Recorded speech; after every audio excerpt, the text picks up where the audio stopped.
মনোরমা যে এত irritate person সেটা আমি সত্যি আগে জানতাম। রাত পেরোলেই মনোরমার জন্ম, আর সারাদিন মনোরমা আমার পিছনে এমন ভাবে ঘুরে যেমন কাঁঠালের আঠা একসাথে। সারাদিন বাড়িতে থেকে আমার পিছনে ঘুরে ঘুরে রাত্রির 11টা বাজিয়ে দিয়েছে, যেখানে আমি কোনো দোকান খুঁজে পাচ্ছি না। উত্তরপাড়া হিনমটর খুঁজে একটা কেক নিয়েছে। কি কেক নিয়েছে সেটা আমি তোমাদেরকে দেখাবো বাড়ি গিয়ে, রাত্রিবেলা যখন 12টার সময় কেক কাটা হবে তখন। এখন আগে বাড়ি যাই, যেহেতু জানকে নিয়ে এত রাত অব্দি ঘুরেছি তাই ওর বায়না হচ্ছে ওকে একটা আইসক্রিম খাওয়াতে। আর বাড়ি আসতে না আসতে মনোরমাকে আমি বললাম আগে একটা আমাকে সাপুর পাপুর ভেজে। এদিকে আমি অপেক্ষা করছি কখন 12টা বাজবে, আর ঘড়ি দেখি জন্মদিনে কিন্তু উইশ করছিস, আমি দেখেছি টাইম। এখানে বসে বসে তুই টাইম দেখছিস? এখানে আমার কাছে কোথাও টাইম, আমি আসলাম যখন 12:40 বাজে, এই 11:40 দেখেছিস। Happy birthday.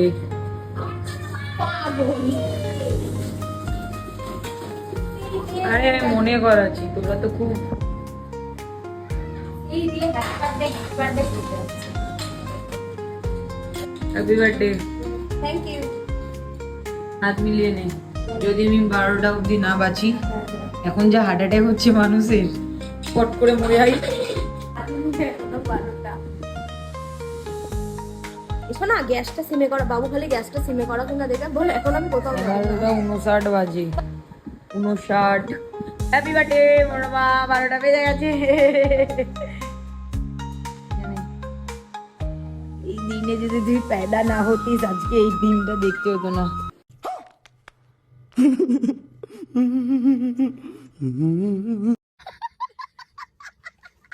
Happy birthday.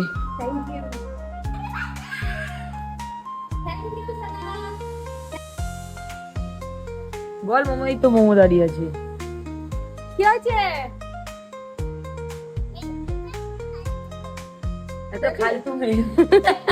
দেখলি তুই একটা ফালতু।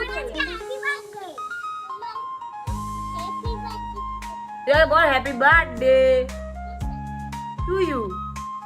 তো যাই হোক, সবার উইশ করা কমপ্লিট, এবার হচ্ছে কেক কাটার পালা। অনেক খুঁজে খুঁজে একটা সুগার এন্ড স্পাইস পেয়েছিলাম, সেখান থেকে পেস্ট্রি আনেনি, কারণ পেস্ট্রি খেতে মনোরমা অতটা পছন্দ করে না, তাই আমি ভাবলাম যে এটা হয়তো বেস্ট, আর এটা একটু ইউনিক। গোলাপ তো কম্পালসারি, মনোরমার গোলাপ অনেক পছন্দের, লাল গোলাপ, তাই একটা।